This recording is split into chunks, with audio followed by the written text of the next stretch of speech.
It felt like my head was in a vice. That's how some people describe the pain of a migraine. But a migraine is much more than just a headache. It includes symptoms that happen before the pain starts and after it goes away. One of those symptoms is aura, and it can be just as debilitating as the headache itself.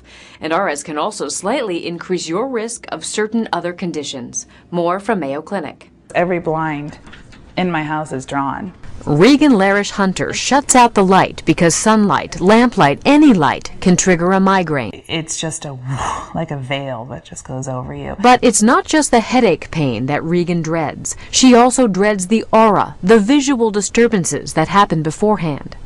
I get little sparks, little floaters and flashers. Those faces will start to disappear. And if we image the brain during that time, we can see that there are areas that are not functioning quite properly. Dr. David Dodick says what's happening in your brain during an aura is like the ripple effect you get when you toss a pebble in water. But that sort of ripple or wave starts in the back of the brain in an area called the occipital cortex. That's the part of the brain that controls vision. So when a trigger, such as light, causes neurons there to activate, a wave of abnormal electrical activity spreads. As it moves across different lobes of your brain, it can cause different symptoms. Visual disturbances first, then tingling, speech problems, and weakness in your limbs.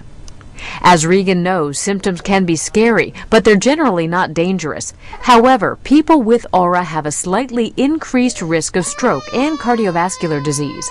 The risk is higher if you smoke or are a woman on the pill. Women who have migraine with aura should not take the pill. Regan's been able to reduce the frequency and severity of her migraines with medication, and after years of suffering, she's enjoying life. There are many medications available for migraine sufferers. The problem is they don't work for everyone. Regan takes oral medication to stop her auras, and she also has injections of botulinum toxin in areas of her face, head, and neck.